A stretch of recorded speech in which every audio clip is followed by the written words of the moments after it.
Bonjour à tous chers friands de l'histoire. Aujourd'hui je vous emmène avec moi au cœur d'une ville où ses murs en disent long sur l'histoire de notre pays. Bienvenue au Puy-en-Velay. Cette ville, reconnaissable par ses deux pics rocheux, sont les seuls restes d'un volcan aujourd'hui disparu, avec en leur sommet la Vierge de Notre-Dame de France et la chapelle Saint-Michel d'Aiguille. Érigée par le premier pèlerin vers Saint-Jacques-de-Compostelle pendant les guerres de religion vers l'an 1961.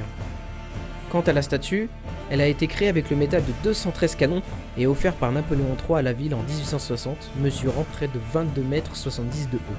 La ville en elle-même est chargée d'histoire, depuis l'expansion des Celtes à la Renaissance. La ville de la Lentille possède aussi sa sublime cathédrale que vous pouvez voir derrière moi. Implantée sur le mont Corneille, elle est dédiée à la Vierge sur les hauteurs. Édifiée entre le XIe et le XIIIe siècle à partir d'un bâtiment plus ancien, notamment une église carolingienne du Xe siècle, elle est le point de départ du pèlerinage. À la même période, on raconte même que François Ier a invité le sultan Soliman le Magnifique pour prendre l'apéro sur le chemin pour Paris.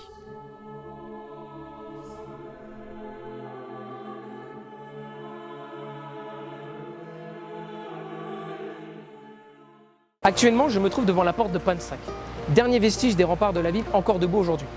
Ses pierres en disent long sur l'histoire de cette ville, comme les maisons qui en habitent le centre, les murs des jardins et même les portes des caves. Comme pour la tour Pansac, cette ville renferme beaucoup de secrets.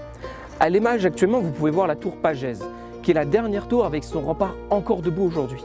Aujourd'hui, le Puy-en-Velay exprime ses racines profondes et culturelles avec la dentelle, les lentilles, différents fromages, alcools comme la verveine ou l'hypocrase.